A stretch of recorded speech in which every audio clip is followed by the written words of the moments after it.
Bonjour à tous et bonjour à toutes, c'est Malou Monroe. Je suis trop contente de vous retrouver encore pour cette saison 3 de Pédagogie.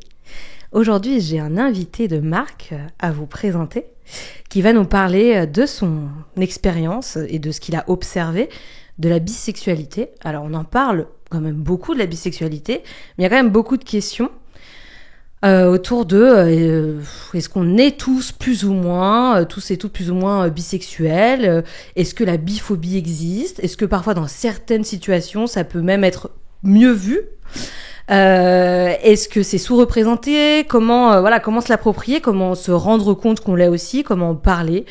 C'est Ivo qui va nous répondre, alias Cœur Nichon, ici présent. Coucou Ivo. Yes, hello, je suis trop contente d'être avec vous. Ouais. Cœur Nichon, je le dis tout le temps, donc voilà, Cœur Nichon, du cœur. Ouais. Et des nichons. Il y a le cœur aussi, c'est important. Très important, toujours, bien sûr. Et les nichons. Le nichon de temps en temps. Quand on s'ennuie, un petit nichon. En casse-croûte, voilà. Mais le cœur, c'est important. Ouais. Toi, t'es journaliste de l'intime. Ouais, alors j'adore cette expression. Moi, de base, je voulais être journaliste politique. Donc, je vous dis pas comment mes parents ont réagi quand ils ont vu que je parlais de cul sur Insta. Et de plus en plus maintenant on dit journaliste de l'intime. Mais c'est politique aussi, le cul. Ah ben merci, enfin quelqu'un qui me le dit. C'est clairement politique, vraiment. Il y a encore tellement de choses à faire que c'est vraiment politique. Bah oui, bien sûr. Hein. Rien que déjà de prendre le micro et d'en parler. Ouais. Ce qu'on fait là, déjà, c'est déjà une prise. Ouais, je suis un militant. Mais oui. Je suis à 2 doigts de sortir mon gilet jaune. Ouais. On a des tomates cerises, comme des petits mignons, on est militants. Non, mais c'est vrai que c'est important. On va en parler un petit peu de tout ça. Donc, tu crées aussi du contenu sur la sexualité. T'es auteur. Ouais, alors c'est exactement ça. Donc moi, l'idée, pour la faire courte, l'idée c'était que j'adore écrire de base et que je me suis dit il y a quelques années, waouh, il y a plein de comptes, il commençait à y avoir des comptes Instagram où on voyait des citations, des petits textes. Je me suis dit c'est marrant parce que Instagram de base c'est pour montrer ce qu'on mange, montrer nos vacances et tout ça. Au début, ouais. Et donc maintenant, il y a 4 ans, je me suis dit mais peut-être que j'ai des choses à dire aussi, comme plein d'autres, hein, pas plus que d'autres, mais voilà, j'ai envie d'en parler. Et c'est comme ça que ça s'est fait. De base, en fait, je faisais des posts, des citations sur l'amour, le sexe, mais aussi la politique, l'amitié, le sport et tout. Très vite, j'ai vu que ce qui plaisait le plus, on va pas se mentir, c'était le cul et l'amour. Donc, je me suis mis là-dedans. Si je peux Ouais. là-dedans. Je me suis mis dans le cul. Et okay. Très bien. Et voilà, et donc maintenant, je suis créateur de contenu sur les réseaux, surtout sur Instagram. Et tu as écrit un bouquin aussi pour surtout les ados, d'éducation sexuelle. En fait, c'est un bouquin. Alors, la maison d'édition va pas être contente si je dis que c'est pour les ados parce que ça parle quand même de beaucoup de pratiques, beaucoup de choses. Mais c'était ça l'idée, c'était de toucher, disons, les personnes qui ont la majorité sexuelle et puis bien sûr les adultes. C'est en gros un abécédaire. Donc, par exemple, je sais pas moi, C comme consentement, bien sûr, hyper important. B comme bisexualité. A comme anal pour le plaisir anal. Enfin. C'est un abécédaire. Et voilà, il a pas très bien marché, donc achetez-le. Mais c'est pas grave qu'il ait pas si bien marché. Le but, c'est pas de devenir un grand auteur, en tout cas très populaire. Le but, c'est de mettre ma petite pierre à l'édifice. Non, mais c'est aussi que tu en parles de manière ultra frontale aussi. Et que peut-être qu'il faut son temps aussi avant que ce genre de bouquin soit acheté aussi par des parents, tout ça. T'as tout dit, en fait. Faut pas oublier qu'il y a le Dico des filles encore à l'ancienne, pour les meufs. Ouais, tu vois, mais tout est bien aseptisé et c'est à l'ancienne, quoi. Mais c'est ça, c'est qu'en fait, maintenant, on commence enfin, depuis quelques années, je trouve, je sais pas ce que t'en penses, mais à pouvoir dire les termes. Je vais la faire très courte aussi, mais on m'a au début accusé sur Cœur Nichon d'être misogyne et sexiste, alors que je pense être quelqu'un d'assez, même de très féministe. Parce que, en fait, donc je mettais des citations qui parlaient de cul à destination des hommes, et puis je mettais la traduction en féminin, et on me disait, ah bah oui, mais tu sexualises le corps des femmes. Mais moi, je leur disais non, pour moi, hein, le féminisme, c'est qu'une femme puisse dire, j'aime la bite ou j'aime la chatte, selon, ses préférences, comme un mec, ou les deux en même temps, comme un mec dit, j'aime la chatte ou j'aime la bite, et que ça choque pas. Oui. Voilà, et donc tu vois, on en a encore à ce truc, où encore en 2024, quand une femme dit qu'elle aime le cul, ça choque. Ouais. Et donc, c'est politique. On en parlait tout à l'heure avec Julie. Kabou qui parlait aussi du coup du fait que quand elle parlait de sexualité ouvertement sur les réseaux sociaux, ça pouvait être choquant encore. C'est dingue. Et en même temps, les réseaux sociaux lui demandent de se sexualiser pour que ça marche. Donc c'est très très mindfucking. Ah c'est clairement ça. Et moi, c'est très bizarre ce que je vais vous dire. Donc voilà, mais j'allais dire j'ai de la chance d'être un homme déjà de base parce qu'on a quand même plus de privilèges et je veux pas que ça reste comme ça, égalité tout ça. Mais j'ai de la chance aussi d'être un homme, bien que queer, et on va en parler, mais d'être un homme sur les réseaux. C'est-à-dire que sur les réseaux, ça peut être très violent pour un queer. Mais si j'étais une femme, je pense que ce serait encore plus violent. Et du coup, comment ça se passe quand tu t'es rendu compte, toi, que t'étais bi ? Est-ce que t'as commencé par Tu me dis vraiment si je dis des dingueries, mais Ah non, vas-y, lâche-toi. si t'as commencé en étant hétéro et Ouais. tu t'es rendu compte que t'aimais les mecs aussi, comment ça s'est passé? Alors en fait, je crois que j'ai toujours su, si je me rappelle bien, j'ai toujours su que j'aimais, enfin en tout cas, qu'il y avait une sorte d'attirance, quelque chose que je n'expliquais pas quand j'étais enfant déjà. Oui, vers 9-10 ans, une sorte d'attirance pas sexuelle à l'époque, une sorte de plaisir de passer du temps avec des garçons, mais pas juste pour jouer au foot, il y avait déjà quelque chose. J'arrivais pas à mettre des mots dessus, sauf qu'en fait ce qui s'est passé, c'est que j'étais très très très efféminé à l'époque. T'avais quel âge? J'avais 10-11 ans, 9-10 ans, ouais. Ok. J'étais vraiment super efféminé à l'époque. Je dis pas que je le suis plus, et en vrai, on s'en fout qu'on soit efféminé ou non. Mais à l'époque, je l'étais vraiment très fort, donc j'ai subi le harcèlement scolaire assez violemment pendant des années en primaire, au collège et début lycée. Et tout le monde me disait. Lycée encore? Ah ouais, non, mais c'était un truc de fou. Ok. Tout le monde me disait, bah, sale pédé, bon, voilà. On connaît les insultes, j'ai même pas envie de les dire. Et ça m'a mis en tête que peut-être j'étais homosexuel, alors que je tombais amoureux de filles. À l'époque, dès mes 12-13 ans, je commençais à m'amouracher de jeunes demoiselles, enfin de jeunes filles. Et même comme ça, même si j'avais des sentiments, même si j'ai eu des relations sexuelles à l'adolescence avec des femmes, ou des jeunes femmes, et bien comme tout le monde me disait que j'étais homosexuel, je me disais, ouais, en fait, peut-être que je me cache. Et tu ressentais quoi quand tu disais ça? Genre, peut-être que je me cache. Ça te faisait peur ou pas? Ben en fait, ce qui me faisait peur, c'était de me dire que... Ce qui me faisait...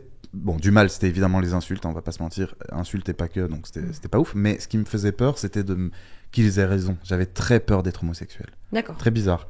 La thématique, enfin, l'orientation sexuelle de la bisexualité m'était pas venue en tête quand j'étais ado. Bah oui. Ouais, je sais pas, t'es hétéro ou t'es homo. Oui, c'est ça. Et donc, bah, j'aimais les femmes, mais en même temps, je sentais l'attirance pour les hommes. Donc, j'étais là, ah, peut-être que je me mens moi-même. En fait, c'est très bizarre. Je me suis d'abord pensé hétéro, puis homo, avant de comprendre que j'étais bisexuel à la vingtaine, quoi. Et comment tu t'en es rendu compte? Comment t'as mis un mot là-dessus? C'est des amis? C'est un film? C'est un thérapeute, une thérapeute? Comment t'as... Enfin... Ce qui est drôle, ta question, ça me rappelle un souvenir, c'est que à l'époque, quand j'avais 18-20 ans, ça a duré 2-3 ans, 2 ans, je sais plus. J'avais une copine. On était vraiment très amoureux. Et puis ça s'est fini. Mais quand ça s'est fini, un peu avant que ça se finisse, on discutait avec elle dans un train et elle me dit, écoute, on n'en avait pas parlé pendant 2 ans, je sais pas pourquoi la discussion elle est venue sur la table, et elle me dit, écoute, Ivo, je ne sais pas si tu es bisexuel, mais je sais que t'es pas homosexuel. Parce que je sais que tu gères bien ça, tu une n'en meuf, avais quoi. pas parlé, quoi. Toi, t'étais Non. dans ton truc, tu réfléchissais. Ah non, moi je réfléchissais et puis je lui avais jamais dit voilà, mais il y avait quand même, je lui ai peut-être donné des indices parce que je suis très sensible et puis j'aime bien m'exprimer en fait. Et donc je lui avais dit quand on était ensemble et qu'on voyait un mec dans la rue ou à la télé ou dans Secret Story à l'époque ou peu importe. Ah bah lui il est mignon. Bah je me disais pas lui il est mignon, j'ai envie de me le faire, juste il est mignon. Et un jour elle me dit ça comme ça dans le train. Je sais pas si t'es bisexuel, en tout cas je sais que t'es pas homo parce que en gros, selon ce qu'elle disait, je gérais avec elle au lit. Ok. Donc non mais ça c'est mon côté hétéro parce que j'ai les deux côtés. Oui. Non, j'étais content et surtout outre le fait qu'elle me disait que je gérais, c'est surtout le fait pour la première fois quelqu'un me disait peut-être que t'es bisexuel et c'est pas grave. Elle m'a dit je m'en tamponne. Elle m'a dit si un jour j'apprends que t'aimes aussi les hommes, tant que t'es amoureux de moi, bah qu'est-ce que je m'en fous. Et en fait, il y avait une sorte de dédramatisation à l'époque où je me suis dit waouh, ok, c'est trop beau. Et au moment où ça s'est terminé, quelques mois plus tard, je suis allé vivre à Bruxelles et là j'ai lâché les chiens. Là, j'ai découvert ma bisexualité. Génial. Et c'est vrai que ça peut aussi créer une anxiété. Tu me diras si tu l'as vécu, mais genre en mode si la personne se rend compte que t'es bi, elle peut dire ça veut dire qu'elle va essayer de me tromper. Vu qu'elle est pas complète avec moi, elle va forcément essayer de me tromper avec l'autre sexe. Bah écoute, ça c'est un drame. Je pense que c'est le drame de ma vie, enfin un des drames en tout cas. C'est que quand je rencontre des femmes, là en ce moment, je suis un peu plus tourné vers les hommes. D'ailleurs, on pourra parler de plein de choses à ce sujet parce qu'il y a des gens qui disent non, tu es homosexuel. C'est-à-dire que même encore aujourd'hui à 33 ans, on me dit que je suis homosexuel. Parce que je vois des amis ou des gens de ta des communauté amis, par exemple des gens de ma communauté, des proches. Ou même mes compagnons, là j'en ai qu'un, mais mes compagnons récents qui sont des hommes me disent bah je t'ai connu qu'avec des hommes, t'as pas l'air de beaucoup aimer les femmes. Wow, alors que violent, quand ouais même, c'est très violent. Et j'ai oublié ta question, donc moi j'ai complètement oublié où on en était. Ah non, sur le fait que voilà ça puisse être un frein quand on rencontre quelqu'un. Et effectivement, honnêtement, il m'est arrivé de rencontrer des femmes, que ce soit en ligne sur Tinder ou autre application, il y en a plein, il y a pas que Tinder, ou en réel. Et là, de me confronter en fait à une réaction un peu bizarre de la part de la meuf qui me dit, ou alors qui me fait comprendre, ah, t'aimes aussi les hommes. Tu vois, genre, waouh, ok, c'est une grosse affaire. Genre, Ouais. non, en fait, c'est pas grave. Et à chaque fois, je suis là, je leur dis, c'est pas une maladie. Et en fait, c'est parce que certaines femmes, évidemment pas toutes, et certains hommes aussi, hein, ont peur effectivement que je sois pas assez satisfait d'une seule, d'un seul sexe, on va dire, d'un seul sexe. Alors que moi, je suis très satisfait, c'est-à-dire quand je suis en couple avec un homme et que je suis amoureux, et qu'il est amoureux, et que sexuellement ça se passe bien, cool. Et tu peux vivre une relation aussi, dans ton cas, comment on dit je me rappelle même plus le terme, alors que c'est le truc basique. Exclusive. Exclusive, T'inquiète, voilà. c'est dur à dire, exclusive. Mais ça n'existe plus. Attends, non, mais ouais. où tu peux vivre une relation exclusive et du coup tu es focus Mais oui, sur cette mais c'est relation. exactement ça. En fait, j'en peux plus des gens qui pensent qu'un bisexuel ou une bisexuelle est toujours à moitié satisfait. Alors oui, je vais pas mentir, quand je suis avec mon mec, parce que je suis en couple depuis 4 mois, je suis très content. Bravo. Après 4 ans et demi de célibat. C'est important de le dire. 4 ans et demi, ouais. Okay. Bref, quand je suis avec lui, évidemment que quand il y a un beau mec qui passe, je le mate. Quand il y a une belle meuf qui passe, selon mes goûts, évidemment, je la mate. Et c'est ok. Et c'est pas pour ça que je vais le tromper, parce que j'ai envie de meuf. En fait, c'est pas comme ça. C'est pas comme ça. La bisexualité, pour moi, dans mon cas, je parle pour moi, c'est j'aime le plaisir charnel avec les femmes, les hommes, bon. Mais là, je suis avec un homme, qu'est-ce que je m'en fous des femmes, enfin, et inversement, enfin. Oui. Mais il y a aussi un peu ce cliché de si t'es bi, ça veut dire que du coup t'es quand même aussi homo, et donc les homos, c'est forcément qu'ils ont besoin de consommer toutes les semaines quelqu'un de différent, qu'on ont besoin d'aller à droite à gauche H24, parce qu'il y a ce cliché qui colle un petit peu à ça aussi. C'est dingue. Pour tout te dire, parce que j'ai aucun tabou, hein, vous le savez sur Cornichon, mais c'est que je suis pas le mec qui a le plus de libido depuis quelques années. Déjà, je prends des antidépresseurs. Voilà, j'en parle. J'avais besoin d'en parler aujourd'hui parce que j'en ai parlé avant le tournage. C'est pour ça. Ouais, c'est vrai que je rigole. Je me marre pas de ça. Oui. Je prends des antidépresseurs. Non, mais voilà. Et en fait, ça joue sur la libido. Et puis, de toute façon, de base, j'ai pas une libido énorme. Ce qui est quand même assez rigolo pour quelqu'un qui parle de cul à 24. Ouais, mais ça, c'est un gros cliché. Tout le monde pense que si on parle de ça, on est tous les jours au Macumba. Pas du tout en mode. Non, mais pas du tout. Non, pas du tout. Et je respecte les gens qui ont une libido incroyable et qui font ça avec plein de gens. Bien sûr, mais c'est pas du tout. Obligé, c'est pas forcément corrélé. Non. Donc bisexuel, si j'étais homosexuel ou même hétéro, j'aurais peut-être la même libido, quoi. Voilà, c'est-à-dire un peu le néant. Oui. Mais... D'accord, très bien. Voilà, dépression. Ok, mais là ça va mieux. Ça va très bien. #dépression. Non, c'est le hashtag. Post-dépression. Ouais, non, ça va très bien. Mais disons que la libido, elle est fluctuante, hein, on le sait, et que après il y a une chose quand même que j'aimerais ajouter, c'est qu'effectivement là, ça fait quelques années que je n'ai pas couché avec une femme. Et que je ne dis pas qu'il y a une envie qui va faire que je vais passer à l'acte alors que je suis en couple, mais disons que je sais que le jour où je recoucherai avec une femme, ça arrivera sans doute, je serai très très très excité parce que c'est un autre corps. C'est un autre style. Voilà, c'est un autre style. C'est même pas que ça me manque, mais comment dire, c'est tellement différent que en fait, je compare souvent ça. Vous allez comprendre pour la bisexualité aux pizzas et aux frites. C'est pour expliquer aux enfants. C'est deux gros plaisirs qui sont différents. Voilà, c'est deux plaisirs qui sont différents. C'est pas parce que t'aimes manger des pizzas tout le temps que de temps en temps t'as pas envie de manger des frites. Bien sûr. Voilà, moi j'adore les frites. Je viens de Belgique. Ok. Et voilà. Moi aussi. Ah, ben voilà, t'adores les frites. Mais je préfère les pizzas. Ah, ouais, en fait, c'est mon doudou émotionnel. Mais moi, c'est les frites avec de la mayo et tout. Ouais, important. Je pourrais en parler pendant des heures. Mais tout à l'heure, c'est intéressant, je voulais soulever un point parce que tu as parlé du fait que oui, donc je suis en couple et tout, et je pourrais ressentir du désir et de l'attirance envers les femmes même ou les hommes qui passent dans la rue. Est-ce que du coup, il y a différents styles d'attirance, d'attachement que tu peux ressentir dans la bisexualité? Tu m'avais parlé en amont de donc hétérocuriosité, le fait d'être pas aromantique, d'être biromantique et bisexuel. Est-ce que tu peux nous expliquer un peu? Alors, je vous explique.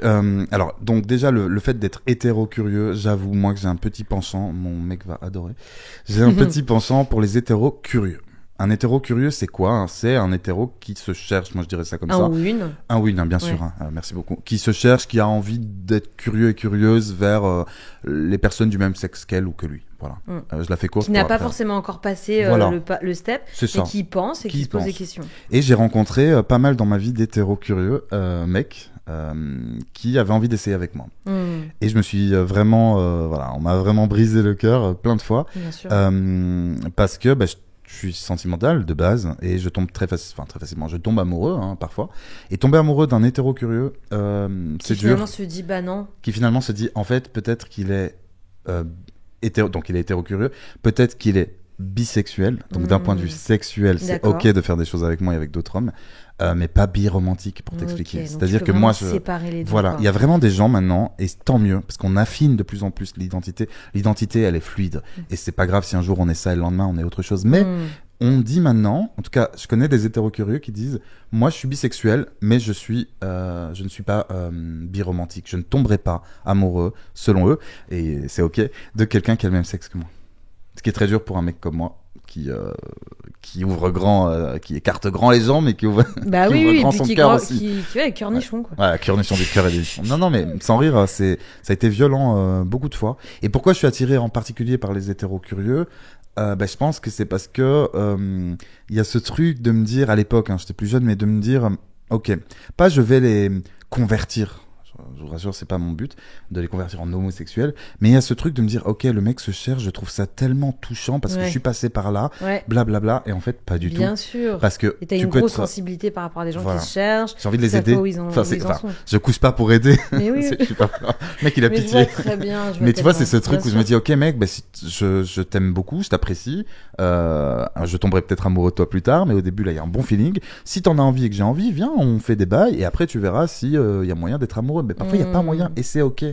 Tout le monde n'est pas obligé d'être ni homosexuel, ni bisexuel, ni hétéro, et puis c'est ok. Oui, et ça Ouais. peut se retrouver aussi dans l'autre sens, c'est-à-dire que tu peux tomber amoureux, par exemple, imaginons t'es hétéro, et tu peux te rendre compte, donc par exemple une femme hétéro Ouais. qui est attirée sexuellement et peut être tombée amoureuse d'un homme, et qui peut aussi du coup être biromantique, donc tomber amoureuse des femmes, mais pas avoir envie de relations sexuelles. Alors c'est drôle, enfin vraiment c'est hyper drôle que tu me dis ça. J'étais il y a quelques jours il y a 2-3 jours, j'étais avec une pote dans un bar, on discutait de ça et elle me dit, c'est une pote qui a 45 ans et elle me dit, bah écoute, moi, elle est mariée depuis 10 ans et elle me dit, bah écoute, moi, oui, je suis hétérosexuel. Il y a un moment où j'ai failli faillir, j'ai envie de dire, passer de l'autre côté entre guillemets avec une femme, mais pas sexuellement. Il y avait une accroche, il y avait quelque chose, mais Ouais. sexuellement pas du tout.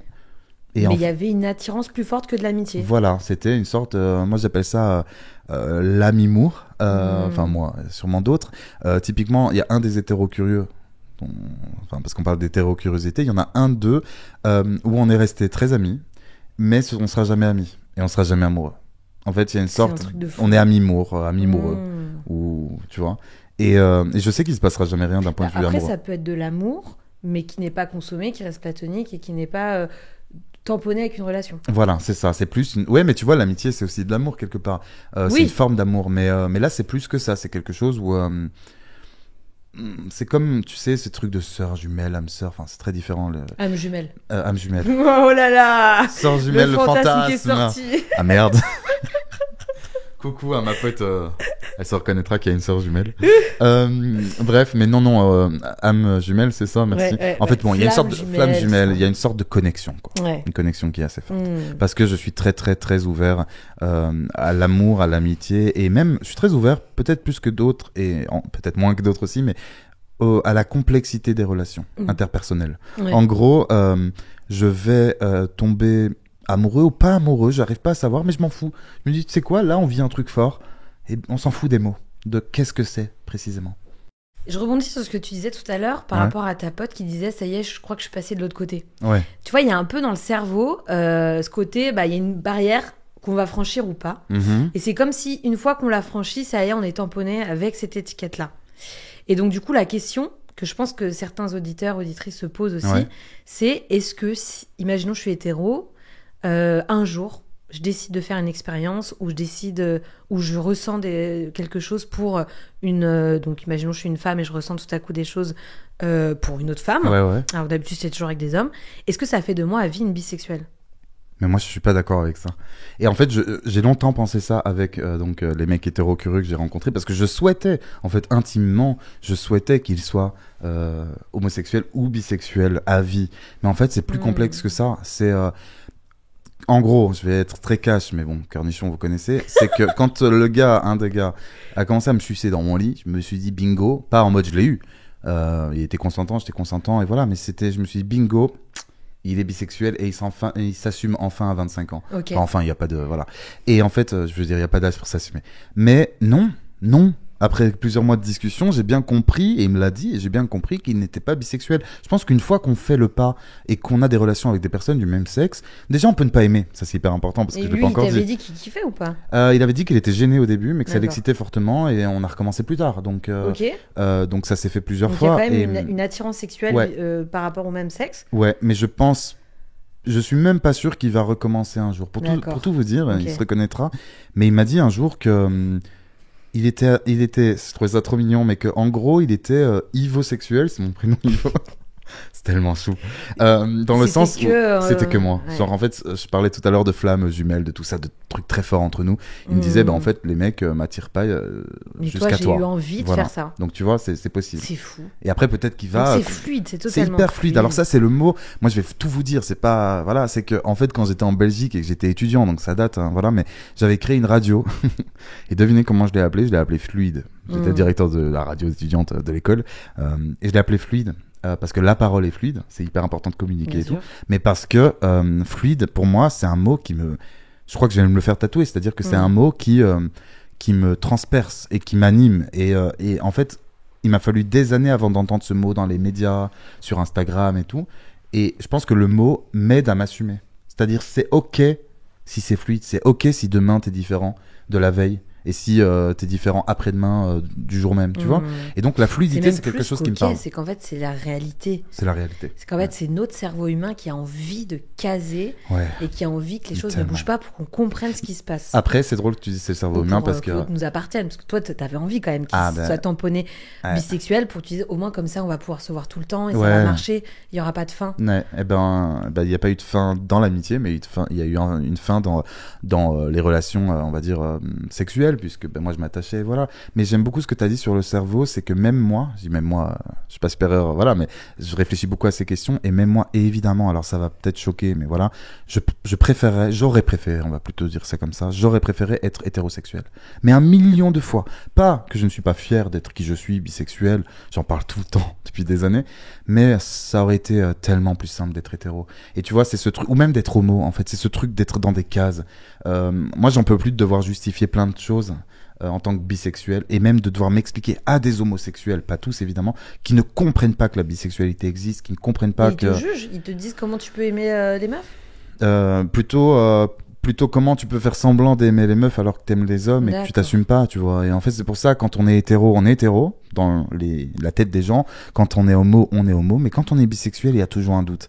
Et je déteste ce doute. C'est-à-dire, en fait, moi, quand les gens me disent « Ah, mais ça fait des années que t'es avec des mecs, t'es pas très bisexuel. » Je leur dis « Mais en fait, est-ce que t'es avec moi ou est-ce que t'es dans mon slip quand j'ai des envies sexuelles à l'égard de femmes ?» Non, donc ferme ta gueule. Enfin, Ouais. désolé, mais parfois, je suis un peu violent comme ça avec mes potes ou Mais des en gens même dans temps, les c'est bars. très parce que- violent parce que c'est très intrusif, c'est Hyper très intrusif. jugeant. Ouais. C'est comme s'ils considéraient que toi, tu t'étais pas assez grand aussi et mature pour C'est comprendre ce qui blessant en t'arrivait. fait, c'est blessant parce que comme je vous l'ai dit, hein, comme je te l'ai dit, quand j'étais ado, j'ai cru que j'étais homosexuel parce que tout le monde me disait t'es homo, et encore maintenant, 20 ans après, on me fait chier avec ça, quoi. Les gars, je coucherai avec une femme quand j'en aurai envie, et vous serez même pas mis au Et courant. quand elle en aura envie. Oui, bien sûr. Non. Le mec, tu sais, quand j'en aurai envie, taux d'acide. Le mec, il dérape, gros dérapage. Je suis pas comme ça, je m'assure, merde. Quand nous aurons envie. Et ils seront pas au courant. Ouais. Et tant pis pour eux, en fait. C'est le voyeurisme. On est Tu tous veux pas comme leur ça. envoyer un petit texto? Non, Ah, mais en vrai, j'enverrai peut-être une petite photo consentie, hein, je leur demanderai. Pas nu, mais juste dans le lit, comme ça, avec une femme, en mode je l'ai fait. C'est fou, Non, mais quand les même. gars, ça vous regarde pas. Et Ça peut titiller peut-être un côté chez eux où ils se disent il veut pas assumer notre communauté ou notre identité, notre orientation sexuelle. alors après, c'est pas tous les homos, hein, je Non, rassure, mais c'est hyper certains important. qui Et c'est pas réagissent tous les comme ça. hétéros. Mais c'est justement ce qu'on appelle la biphobie. Je passe mon temps à dire aux gens, la biphobie, les gars, est-ce que vous Ça avez existe. déjà... On n'en parle jamais. On n'en parle jamais. Est-ce que Non. la plupart des gens n'ont, et c'est pas grave, hein, c'est normal, on apprend, mais n'ont pas prononcé ou écrit le mot biphobie. La biphobie, c'est simple. La biphobie ordinaire, c'est quand un homosexuel ou un hétérosexuel, n'importe qui, te fait des remarques que je viens de dire ou qu'on a déjà abordées. Ah, bisexuel, donc c'est parce que c'est une mode. Bisexuel, tu vas forcément tromper ta ou ton partenaire. Bisexuel, bisexuel, ça n'existe pas. Tout ça, oui, en fait, c'est de la biphobie. Alors ça, on en entend beaucoup parler aussi. Hein. C'est une mode. Je vous assure que je préférerais, déjà, un, c'est pas une mode, et deux, même si ça l'était, je préférerais, comme je vous l'ai dit, ne pas être à la mode et qu'on me fasse pas chier. Enfin, je vais donner un exemple qui s'est passé quand j'ai quitté ma petite ville belge de 25 000 habitants et que je suis allé à Bruxelles, donc capitale européenne, voilà. J'ai un pote de ma petite ville, du lycée, tout ça, qui m'a dit, quand il a su que je commençais à découvrir ma bisexualité et à être avec des hommes, il m'a dit, ah ok, t'es bisexuel, mais parce que tu fais des études de cinéma. À l'époque, j'avais fait du cinéma. Tu fais des études de cinéma, donc t'as envie d'être cool. En fait, t'es bisexuel parce que voilà, t'es devenu un bobo bruxellois et en fait, comme tu fais des études de cinéma, bah tu te dis, oh, je vais être bisexuel, comme ça, c'est cool, c'est à la mode. Et lui, justement, comme il m'a vu qu'avec des femmes pendant toute mon adolescence, il a jamais cru jusqu'à maintenant que j'aime les hommes. Des deux côtés, tu te fais défoncer. Ah non, mais c'est insupportable, vraiment. Excuse-moi pour le terme. Oui, défoncer. Bah écoute, ça, parfois oui, mais là, je suis pas d'humeur là tout de suite. Peut-être plus tard. Ça j'ai compris. T'inquiète. Ok. Et dans quelle situation ça peut être positif, vu comme positif aussi? Tu m'as dit qu'il y avait quand même des situations. Ah ouais. Où le fait d'être bisexuel pouvait détendre aussi la situation. Alors. Très bonne question aussi. T'as que des bonnes questions, j'ai arrêté de le dire. Merci. Mais non, c'est vrai. C'est que typiquement Cœur-Nichon, c'est pas pour faire ma promo, mais vous allez comprendre, Cœur-Nichon n'aurait pas existé il y a 4 ans et demi si je n'étais pas bisexuel. Ok. Si j'étais homo peut-être, mais si j'étais hétéro non. Pourquoi ? Parce qu'en fait, j'ai passé ma vie, donc harcèlement scolaire. Mes parents, c'est très compliqué avec mes parents encore aujourd'hui. Ma famille aussi, famille de portugais.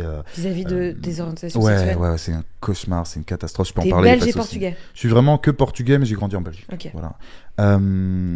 Et voilà. Et donc, en fait, c'est tout ce parcours d'identité au collège, au lycée et encore maintenant, qui fait que j'ai voulu créer un compte qui s'adresse au plus de gens possible. Alors évidemment, mon compte ne s'adresse pas directement aux femmes lesbiennes par exemple, mais j'ai l'impression que le fait d'être bisexuel, alors là ça va donner raison à ceux qui disent c'est une mode, mais d'un point de vue stratégie c'est pas mal. Croyez pas que je le suis pas et que je fais ça pour les likes, mais en fait je parle à la fois à la communauté queer, aux hommes bisexuels, aux hommes homosexuels, mais aussi aux hommes et aux femmes hétéros.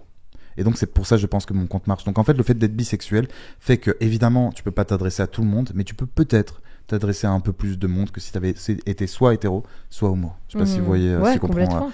Donc ça c'est un avantage. Après honnêtement je vois pas d'autres avantages, parce que tu m'avais pas dit dans le dating en off qu'il y avait c'était quoi? Ah non c'était c'était quoi? C'était que les mecs ça allait... Voilà, il y avait des gars qui était soulagé à l'idée de savoir que t'aimais aussi les meufs quand même. Donc ça faisait pas de toi un gay pur et dur. C'est ça, j'avais oublié de dire ça. Effectivement, que ce soit les hétérosexuels les curieux, donc les hétéros curieux, ou même d'autres parfois, mais ils sont rassurés que je sois bi. Que je comprenais pas au début, et en fait j'ai très vite compris.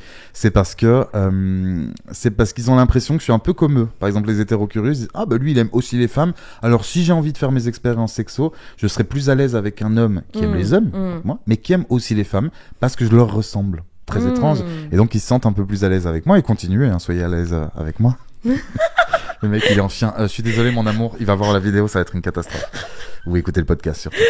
Voilà. Mais donc il y a des avantages, mais des petits avantages par rapport quand même à tout ce délire et toute la merde que je reçois sur les réseaux entre autres. Ouais.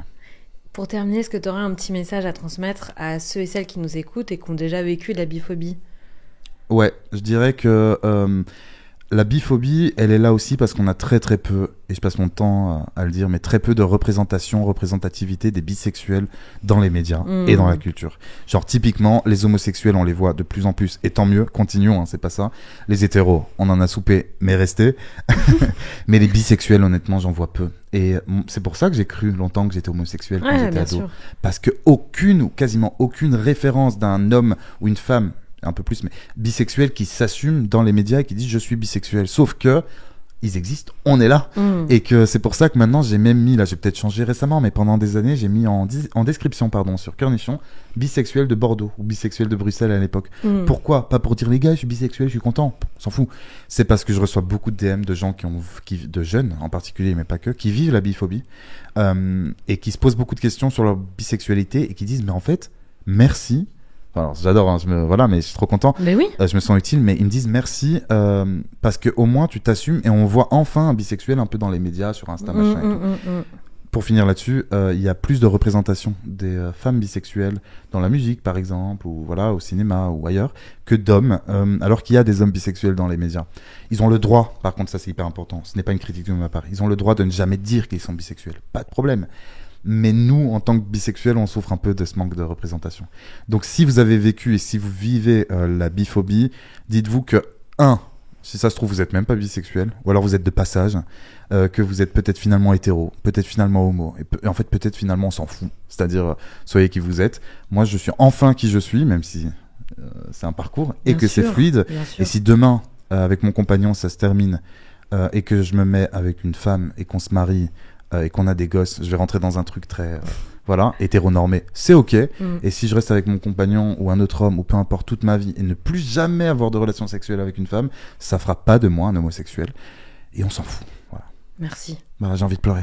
Moi Je suis aussi. ému. Voilà, je suis très ému, très facilement ému. Merci, mais voilà. Ivo. Ben, merci à toi, c'était trop cool, pris le Malou. micro. Vraiment, c'était trop cool. J'ai même pas eu le temps de grignoter tellement on est à fond, Mais quoi. c'est pas grave, tout le monde dit ça. T'inquiète, je vais couper, on va tout bouffer. Allez, c'est bon, on va tout bouffer. Franchement, merci d'être venus. Merci à tous et à toutes d'être là encore Yes. pour cette saison 3 de Pédagogie. Très bon podcast. Non, mais je dis pas ça parce que je suis là. Le podcast, je l'ai écouté. Je suis trop content d'être là, vraiment. Merci. Voilà. Merci. Et moi, c'est Malou Monroe qui anime le podcast. C'est conçu et produit par Passage du Désir. Passage du Désir est est présent sur Internet, sur les réseaux sociaux, en boutique aussi physique dans toute la France. Une très belle marque. Ouais. Non, mais vraiment. Non, mais oui. Je sais, mais il faut que je le dise parce que j'adore cette marque. Et voilà, nous on reste bien sûr à l'écoute pour des propositions d'autres podcasts, pour d'autres sujets. Voilà. Et puis merci encore. À très vite. Cœur, bisous. Bisous.